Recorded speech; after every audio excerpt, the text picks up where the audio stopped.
한국 사람들이 영어권으로 이민을 가거나 유학을 가게 되면 영어 이름을 갖기 마련인데요. 이름을 붙일 때 기독교인들이라면 자주 성경에 나오는 인물의 이름을 자기의 영어 이름으로 삼는 경우가 많이 있습니다. 성경에 나오는 인물의 이름을 따려면 좀 좋은 사람의 이름을 딸 거 아니에요, 그렇죠? 남자들은 보통 어떤 이름들을 합니까? 어떤 이름들을 보셨어요? 성경에 나오는 인물들 중에 대표적인 경우가 조셉, 요셉, 그죠? 그 다음에 폴, 바울, 그 다음에 다윗, 데이빗 이런 이름들을 남자들이 보통 사용합니다. 여자들은 성경에 있는 이름 중에 따오는 이름들이 뭐가 있을까요, 여러분? 레이첼, 맞아요. 맞아요. 생각 못했는데 있었네. 또 사라, 그 다음에 한나 이름이 되게 많죠. 뭐 드보라 이런 이름도 있습니다.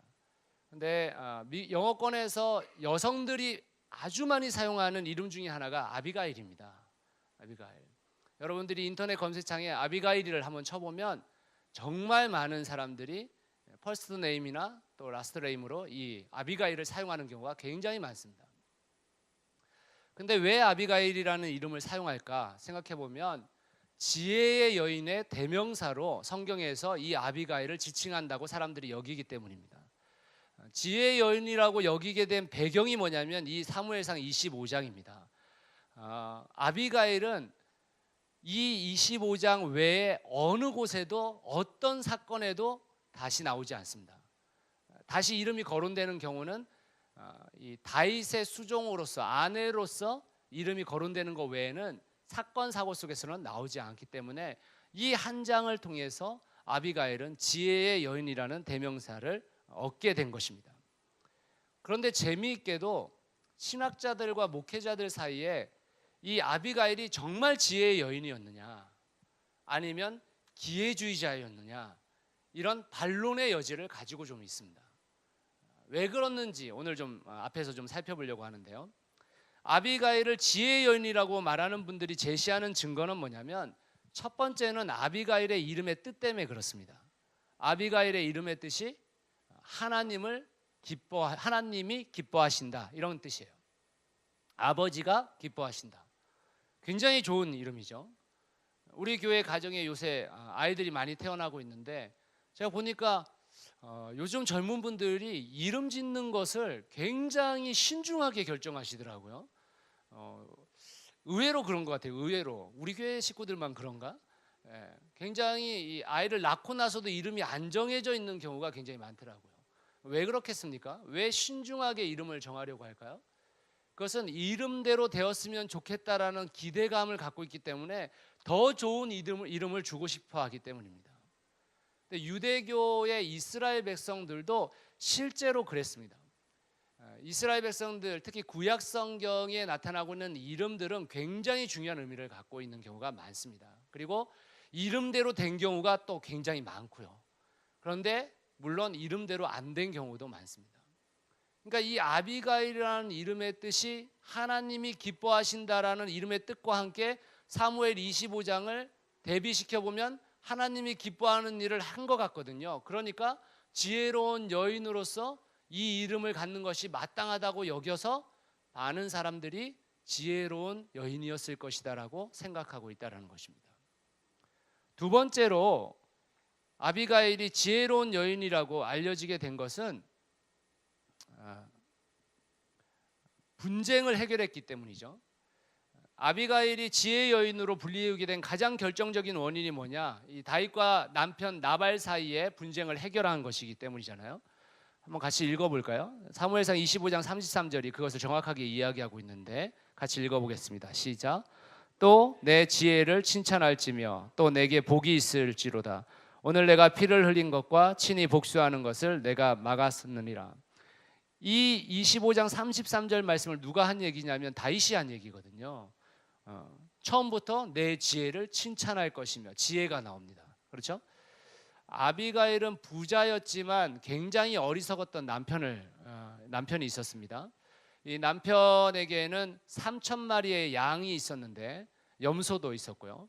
그런데 그 3천 마리의 양의 양털 깎는 축제일을 벌이는 시기였단 말이에요. 이 25장의 배경이. 그날은 어떤 날이냐면 우리가 농사를 짓는다면 추수하는 날과 같은 날인 거예요. 굉장한 축제의 날이죠. 그런데 그 축제의 날에 다윗의 부하들 10명이 와서 이 나발에게 얘기하기를 우리가 당신의 양치기들이 양을 칠 때에 선대하고 그들을 지켜줬으니까 당신의 축제일에 당신의 먹을 것을 좀 우리에게 다오, 이렇게 이야기를 했습니다. 어떻게 보면 생판 모르는 사람이 축제일에 와가지고 무엇을 달라는 것이 이상하게 느껴질 수도 있는데, 이스라엘의 풍습에 의하면 굉장히 중요한, 꼭 지켜야 할 풍습 중에 하나가 뭐냐면 나그네를 선대하는 것입니다. 신명기에 의하면 이 나그네를 선대하지 않는 이스라엘 백성들에게 하나님이 저주를 내릴 것이라고 이야기하십니다. 그러니까 나그네를 선대하는 것은 이스라엘 백성들에게는 당연한 일이었어요. 거기에다가 다윗의 부하들은 이 나발의 양치기들을 1년 동안 그들이 피해를 입지 않도록 지켜주었던 사람들입니다. 그러니까 먹을 것을 달라고 하는 것은 당연한, 어떻게 보면 합당한 요구인 것입니다. 그런데 이 요구를 나발은 무시합니다. 그런데 무시할 때에 그가 사용한 언어들을 한번 보십시오. 같이 한번 읽어보겠습니다. 시작. 나발이 다윗의 사환들에게 대답하여 이르되 다윗은 누구며 이새의 아들은 누구냐? 요즘에 각기 주인에게서 억지로 떠나는 종이 많도다.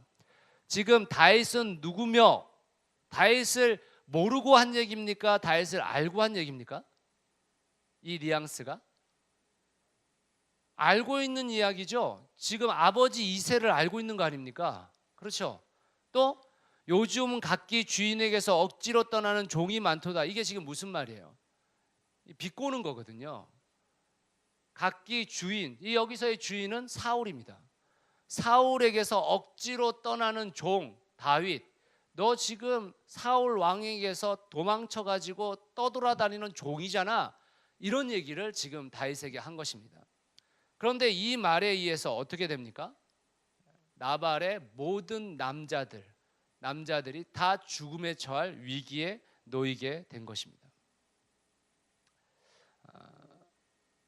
그런데 이 일에 대해서 아비가일은 어땠는가? 나발의 어리석고 교만한 태도에 불쾌감을 넘어서 분노한 다윗이 400명의 군사를 이끌고 나발 집안을 치기 위해서 오는데 단독의 여인으로서 그 400명을 막아서고 있다는 것입니다. 그리고 이 아비가일이 다윗에게 얼마나 훌륭한 언어들을 사용하는지 한번 보십시오. 한번 같이 읽어보겠습니다. 시작. 아비가일이 다윗을 보고 급히 나귀에서 내려 다윗 앞에 엎드려 그의 얼굴을 땅에 대니라. 그가 다윗의 발에 엎드려 이르되 내 주여 원하건대 이 죄악을 나 곧 내게로 돌리시고 여종에게 주의 귀에 말하게 하시고 이 여종의 말을 들으소서. 남편 나발은 다윗을 지칭할 때 너는 지금 주인을 떠나온 종이다, 이렇게 표현했는데 아내인 아비가일은 내 주여 다윗한테 당신이 주인이다, 이 표현을 씁니다. 그리고 자신을 뭐라고 얘기합니까? 여종이라고 표현합니다. 굉장히 똑똑한 사람이죠. 뿐만 아니라 그가 사용했던 언어들을 한번 더 살펴보면 사무엘상 25장 26절에 의하면 그녀가 얼마나 여호와를 경외하고 두려워하는 사람인지, 그가 얼마나 이 일들 속에서 이것을 주장할 수 있는 분이 누구신지를 알고 있는 것 같은 그 뉘앙스들을 우리에게 보여줍니다. 사무엘상 25장 26절 같이 읽어보겠습니다. 시작. 내 주여 여호와께서 살아계심을 두고 맹세하노니 내 주도 살아계시거니와 내 주의 손으로 피를 흘려 친히 보복하시는 일을 여호와께서 막으셨으니 내 주의 원수들과 내 주를 해하려 하는 자들은 나발과 같이 되기를 원하나이다. 이게 무슨 말이에요? 지금 원수 갚는 것이 여호와께 있는데 친히 복수하여 피를 흘리는 어리석은 일을 하지 마십시오, 이 말인 것이에요. 지금 하지 마십시오. 지금 이 이야기들을 잘 생각해 보면요, 다윗이 나중에 밧세바를 범하는 그 사건 때 나단 선지자가 다윗을 야단치는 것 같은 그 뉘앙스의 이야기입니다. 사실은 굉장히 많은 부분에서 영적으로 깨어있는 것 같은 느낌을 가져다 주고 있다는 거예요. 그만큼 아비가일의 이 활약으로 인해서 나발과 다윗의 분쟁, 그 가운데서 남편과 모든 남자들을 살리는 그 역할을 했기 때문에 아비가일을 지혜의 여인이라고 이야기하고 있는 것입니다. 세 번째는 다윗의 아내가 됐기 때문에 그런 이야기들을 하는 것입니다. 42절 말씀 같이 한번 읽어볼게요. 시작. 아비가일이 급히 일어나서 나귀를 타고 그를 뒤따르는 처녀 5과 함께 다윗의 전령들을 따라가서 다윗의 아내가 되니라. 이 다윗의 아내가 됐다라는 것을 긍정적으로 보는 분도 있고 부정적으로 보는 것도 있습니다. 긍정적으로 보는 것은 실제적으로 아비가일의 남편 나발이 죽음으로 인해서 그 시대의 고대 사회 속에서 살아가는 여자가 남편이 사라짐으로 인해서 겪게 될 그 모든 아픔들을 감지하고 다윗을 쫓아갔다라고 여기기 때문에 지혜롭다고 여기는 것입니다. 실제로 지금으로부터 4,500년 전의 이야기를 지금 우리가 듣고 있는 것인데, 사실 지금의 현 시대를 살아가는 상황 속에서도요, 지금 이슬람권에 있는 여인들을 한번 생각해 보면 이런 일들은 당연한 겁니다. 제가 카자흐스탄에 아주 자주 갔었는데요. 카자흐스탄에 가서 제가 아주 사랑하는 딸 하나가 소냐라는 딸이 있어요. 이제 25쯤 됐어요, 지금쯤. 근데 그 어머님이 어떤 사람이냐면, 남편이 소냐와 그 뒤에 아들을 낳고 나서 한 10년쯤 후에 죽었어요. 그런데 이 이슬람의 마을을 형성하고 있는 이 시족 사회 속에서 이 여인이 남편 잡아먹는 아내가 된 거예요. 그러면서 어떤 일이 벌어졌냐면, 그 주위에 있었던 마을의 사람들이 이 여인을 집단 강간하기 시작했습니다. 능욕을 당했어요.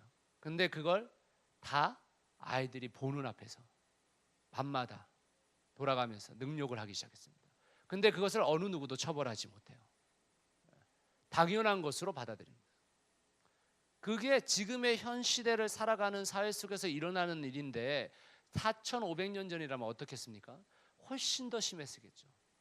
그런 상황에서 빠져나온 지혜로운 여인이었다라는 것입니다. 그런데 이 아비가일을 지혜로운 여인이라고 생각하는 많은 사람들이 있는 반면에, 어떤 신학자들이나 목회자들은 아비가일은 기회주의자였다라고 얘기하는 사람들도 있습니다. 그것은 왜 그렇냐면, 이 성경을 자꾸 읽다 보면 생겨지는 질문 때문에 그렇습니다. 몇 가지 질문이 떠오르는데, 첫 번째 질문은 뭐냐면, 왜 아비가일 같은 지혜로운 여자가 나발과 결혼을 했을까라는 질문을 하게 되는 것입니다. 아비가일이 지혜의 여인으로서 하나님이 기뻐하신다라는 뜻의 이름을 갖고 있는 반면에, 나발이라는 사람의 이름의 뜻은 어리석은 자라는 뜻이에요. 이름 자체가 어리석은 자예요. 그런데 이 어리석다라는 것은 머리가 나쁘다라는 뜻이 아닙니다. 총명하지 못하다는 뜻이 아닙니다. 시편 53편 1절 말씀에 이 구절이 정확하게 나발이라는 히브리어를 설명해 주고 있는데, 같이 한번 읽어보겠습니다. 시작. 어리석은 자는 그의 마음에 이르기를 하나님이 없다 하도다. 그들은 부패하며 가증한 악을 행하며 선을 행하는 자가 없도다. 시편 53편에서 어리석은 자라고 이야기하는 이게 히브리어로 나발이라는 단어입니다. 히브리어에서 머리가 나쁘다, 지능적으로 총명하지 않다, 이 단어는 사발이라는 단어예요. 사발과 나발은 분리되어진 단어입니다. 다시 말하자면 아비가일이 하나님을 경외하지도 않고 부패하고 악한 그 인생한테 왜 결혼을 했을까? 이 질문을 던지게 되면 그녀가 정말 지혜로울까? 이 생각을 하게 되는 것이죠. 물론 고대 사회 속에서는 부모가 자녀들의 결혼의 대상자를 정했습니다. 그리고 그 고대 사회 속에서는 남편을 아예 얼굴도 모른 채 결혼하는 경우가 허다했습니다. 그렇지만 양보할 수 없는 한 가지는 무엇이냐면, 아비가일이든 아비가일의 부모든 나발의 돈을 보고 결혼했을 가능성이 높다라는 것입니다. 지금 그래서 많은 사람들이 아비가일이 지혜로운 여자가 아니었을 것이다 라고 얘기하는 사람도 있다라는 거예요. 오늘 아까 우리가 읽었었던 이 아비가일을 지칭하는 언어 중에 총명이란 단어가 있었는데, 이 총명이란 단어는 실제로 성경에서 이야기하는 지혜라는 단어하고는 분리되어져 있는 단어입니다. 보통 영어 단어로 하자면 이 지혜라는 단어는 우리가 wisdom이라고 표현하잖아요. 그런데 이 총명이란 단어는 intelligent, 즉 말해서 머리가 비상하다라는 단어로 쓰여진 단어입니다. 그래서 더욱더 아비가일이 지혜로운 여자가 아니었을 것이다라고 생각하는 사람이 늘어가고 있다는 것이죠. 두 번째로 아비가일이 지혜로운 여자가 아니었을 거라고 생각하는 것은 좀 더 구체적인 단어들인데, 아비가일이 사무엘상 25장에서 행동을 할 때마다 동일하게 사용되는 단어 하나가 있습니다. 그게 뭔지 한번 찾아보시죠. 제가 세 구절을 읽을 텐데 어떤 단어가 사용되는지 한번 찾아보시기 바랍니다. 같이 읽겠습니다. 시작. 아비가일이 급히 떡 200덩이와 포도주 2 가죽 부대와 잡아서 요리한 양 5마리와 볶은 곡식 5세어와 건포도 100송이와 무화과 뭉치 200개를 가져다가 나귀들에게 싣고, 자, 18절 그 다음에 23절입니다. 시작. 아비가일이 다윗을 보고 급히 나귀에게 내려 다윗 왕에 엎드려 그의 얼굴을 땅에 대니라. 그 다음에 42절 시작. 아비가일이 급히 일어나서 나귀를 타고 그를 뒤따르는 처녀 5과 함께 다윗의 전령들을 따라가서 다윗의 아내가 되니라. 아비가일의 행동을 묘사할 때 사용되는 공통된 단어가 뭡니까? 네, 급히라는 단어예요. 급히라는 단어. 이 급히라는 단어가 3번 사용했는데 2번 사용될 때까지는 상황이 지금 급박한 상황이기 때문에 지혜로서 서둘러서 급히 행동했다라고 판단할 수 있는 단어예요. 그런데 이 구절 42절, 남편이 죽은 지 얼마 안 됐는데 다윗이 아비가일을 아내로 삼고자 불렀습니다. 그런데 아비가일이 급히 다윗을 쫓아갔다라고 말해주고 있다는 거예요. 이것을 어떻게 해석하냐면, 아비가일이 나발의 돈을 보고 결혼했더니만 이제는 다윗의 권력을 찾아서 떠나는 여인이다, 이렇게 해석을 하는 사람들이 생겨졌다는 것입니다. 물론 제가 생각할 때는 이 단어의 급히를 해석하는 많은 사람들이 남자였을 가능성이 높을 것 같아요. 남편이 죽은 지 얼마 되지 않았는데 딴 남자를 바로 쫓아가, 이런 시기심에서 비롯되어진 그런 해석일 가능성이 높다라고 저는 생각을 해요. 그렇지만 그럼에도 불구하고 아비가일을 이렇게 지칭하는 경우가 많이 있습니다. 세 번째로는 아비가일을 왜 지혜롭게 여기지 않냐면, 아비가일이 성경에 계속해서 이름이 나옴에도 불구하고 단 한 사건에서도 다시 지혜 있게 나오지 않는다라는 것입니다. 아비가일의 이름이 사무엘상 25장 이후에 등장하는 부분이 있습니다. 특별히 대부분의 이름의 등장은 다윗의 아내를 소개할 때에 등장하는 이름으로 등장해요. 그런데 한 부분에서 다윗이 하나님의 훈련을 받고 있는 그 현장 속에서 다윗이 잘못된 선택을 했을 때 아비가일이 있었다라는 것을 이야기해 주는 장면이 있습니다. 같이 한번 읽어보시죠. 사무엘상 27장 1절에서 3절 말씀 같이 한번 읽어보겠습니다. 시작. 다윗이 그 마음에 생각하기를 내가 후일에는 사울의 손에 붙잡히리니 블레셋 사람들이 땅으로 피하여 들어가는 것이 좋으리로다. 사울이 이스라엘 온 영토 내에서 다시 나를 찾다가 단념하리니 내가 그의 손에서 벗어나리라 하고, 다윗이 일어나 함께 있는 사람 600명과 더불어 가드 왕 마옥의 아들 아기스에게로 건너가니라. 다윗과 그의 사람들이 저마다 가족을 거느리고 가드에서 아기스와 동거하였는데 다윗이 그의 두 아내 이스라엘 여자 아히노함과 나발의 아내였던 갈멜 여자 아비가일과 함께하였더니, 다윗의 일생을 보면 다윗은 광야에서 훈련을 받습니다. 사울에게 쫓겨난 사무엘상 21장부터가 그 훈련의 장인데 7년 6개월 동안 하나님의 훈련을 받는 장면들이 나옵니다. 그런데 이 7년 6개월의 기간 동안에 하나님께서 다윗에게 명령한 몇 가지가 있는데, 그 몇 가지 중에 한 개가 뭐냐면 내 훈련 장소를 떠나지 말라는 것입니다. 하나님이 훈련시키는 장소는 어디였냐면 이스라엘 땅 유다였어요. 사울에게 쫓김을 당하고 있는 상황에서 이스라엘 땅에 머무는 것은 실제적으로 굉장히 힘든 일이죠. 그렇지만 하나님은 너는 무조건 유다 땅에 머물러, 이렇게 얘기했어요. 그런데 지금 이 27장에서는 다윗이 뭘 결정하는 거냐면 블레셋 땅으로 넘어가는 걸 결정하는데, 어떻게 결정했느냐? 다윗이 그 마음에 생각하기를. 다윗의 훈련 장면 속에서는 항상 기억해야 될 게 뭐냐면, 다윗이 바른 일을 할 때는 항상 어떤 단어를 얘기하냐면 여호와께 묻자와라는 단어가 나와요. 그런데 다윗이 엉뚱한 이야기를 할 때는 다 자기 마음에 생각하기를 이 단어가 나온단 말이에요. 그러니까 지금 블레셋으로 건너가는 것은 다윗이 혼자 결정한 일이고 하나님께 묻지 않은 결정인데, 그 지혜롭지 않은 결정을 할 때에 이 3절 말씀 아비가일이 그 옆에 있었다라는 것입니다. 그런데 왜 그것을 막아서지 못하느냐 이 말을 하는 것이죠. 그렇기 때문에 아비가일은 지혜로운 여인이 아니고 그 당시에 기회주의자로서 한번 다윗을 어떨결에 돕게 된 것이다 라고 말하는 사람들이 있다라는 것입니다. 자, 그래서 제가 여러분들에게 오늘의 말씀의 결론을, 만약에 그래서 여러분 아비가일이라는 영어 이름을 지을 때는 조심하셔야 돼요. 그냥 아무 생각 없이 지시면 안 돼요. 이렇게 결론을 내린다면 어떠세요, 여러분? 좋은 설교잖아요, 지금. 여러분들이 지금까지 아비가일에 대해서 생각하지 못했던 부분을 알게 됐죠.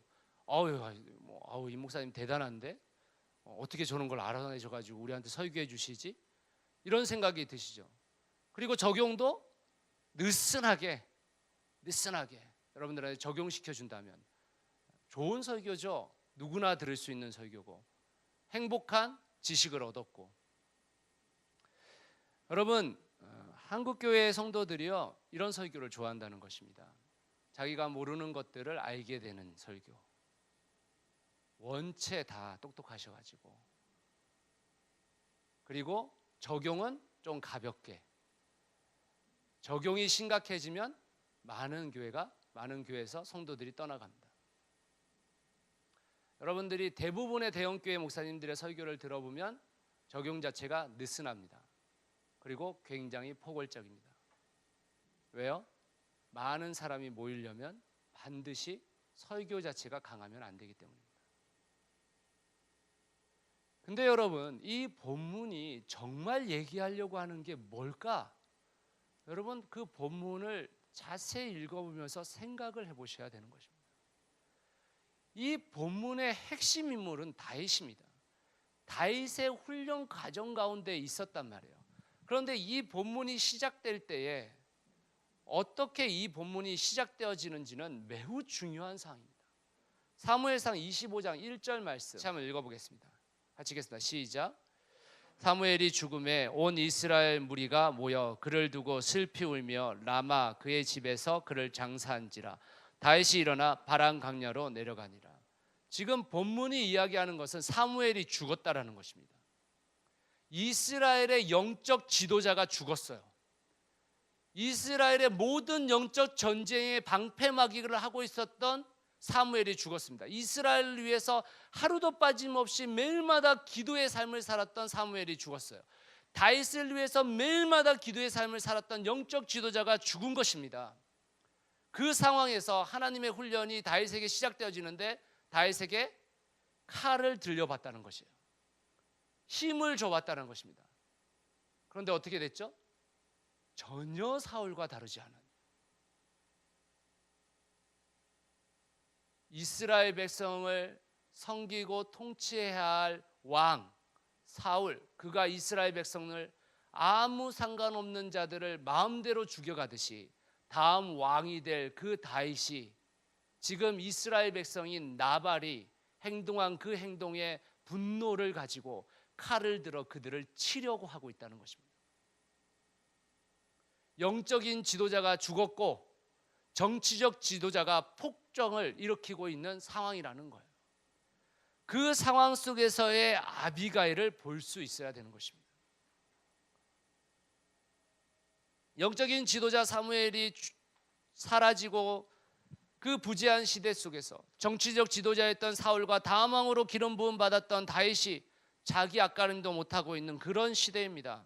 그런데 그 한 백성이, 그것도 한 여인이 영적인 사람 한 명 없고 자기 백성을 사랑하는 지도자 한 명 없는 그런 시대 속에서 하나님의 빛을 발하고 있는 행동을 하고 있다는 것입니다. 그것이 단 한 번이든 그것이 그의 인생 가운데 여러 번 지속됐는지 제가 모르겠지만 그 단 한 번의 상황이 그 정치적 지도자의 폭정을 막아섰고 전쟁을 막아섰으며 그리고 여러 사람의 생명을 살려냈다는 것입니다. 오늘의 본문에 등장하는 사건은 바로 이 다윗의 밑바닥 영적 수준에서 시작된 것입니다.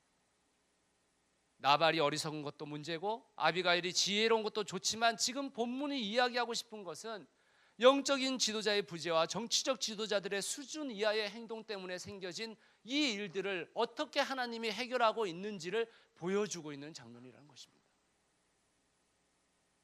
지금의 이 시대와 전혀 다르지 않은 사무엘상 25장의 상황입니다. 4,500년이 지났지만 한국교회의 영적 지도자들은 죽었습니다. 자신의 이익과 자기 교회의 성장 정도에 목숨을 걸고 자신과 반대되는 입장에 있는 자기 교회 식구들을 내치고 온갖 타락한 작태를 보이고 있습니다. 영적 지도자들이 아무런 힘을 발휘하지 못하고 있는 시대입니다. 정치 지도자들은 어떻습니까? 이 나라가 무슨 자기 것인 양 온갖 막말을 일삼고 이 나라의 백성들은 죽어가고 있는데 자신의 배만 불리고 있습니다. 서로 밥그릇 싸움이나 하면서 백성들은 죽든지 말든지 백성들의 것을 빼앗고 인권과 민주주의 국가의 권위인 국민의 이야기는 묵사발이 되고 있는 상황이에요. 4,500년 전의 상황이나 지금의 상황이 전혀 다르지 않은 상황이라는 것입니다. 그렇다면 하나님께서 우리에게 주시는 말씀은 무엇입니까? 이 시대를 중재할 깨어있는 한 사람이 필요하다는 것입니다. 그것이 단 한 번일지라도 아비가일이 단 한 번의 그 중재의 역할을 했는지 제가 잘 모르겠지만 지금 아비가일이 지혜로운 여인인지 아니면 기회주의자인지가 중요한 것이 아니라 하나님은 단 한 명의 사람을 통해서 이 시대를 밝힐 그 한 사람을 찾고 있다는 것입니다. 그 한 사람은 정말 너무너무 훌륭하거나 정말 명망 있거나 정말 모든 것을 가진 자가 아니고 그 시대의 가장 낮은 여인의 역할을 하고 있는 그녀가 그 역할을 감당하고 있다는 것이죠. 사랑하는 여러분, 이 시대는 그런 사람을 요구하고 있는 것입니다. 이 시대는 정말 그런 한 사람을 필요로 하고 있는 것입니다.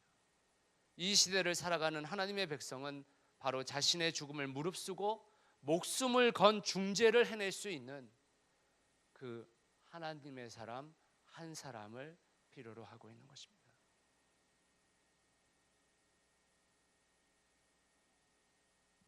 그리스도인으로 살아간다는 것이 무엇입니까?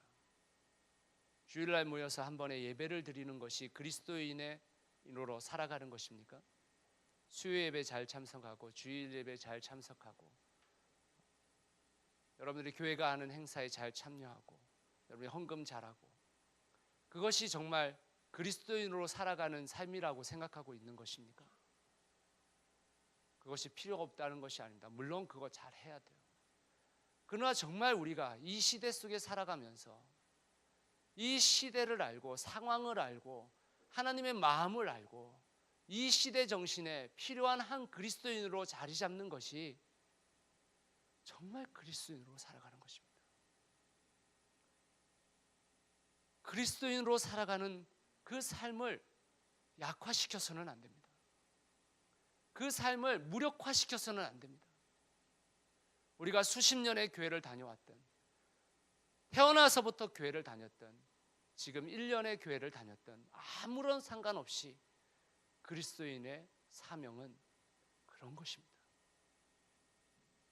시대의 정신을 가지고 이 시대 가운데 빛과 소금의 역할을 하는 그 한 사람이 돼야 되는 것입니다.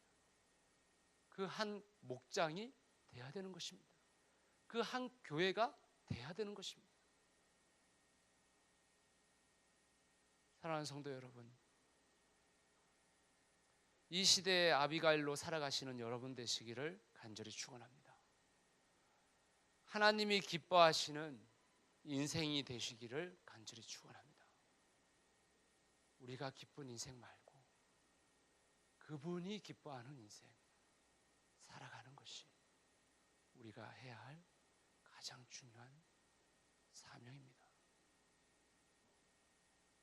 제가 오늘 아침에 핸드폰을 켰는데 그 핸드폰에 페이스북을 들어갔는데 한 교회의 중고등부 청소년 수련회 영상이 떴습니다.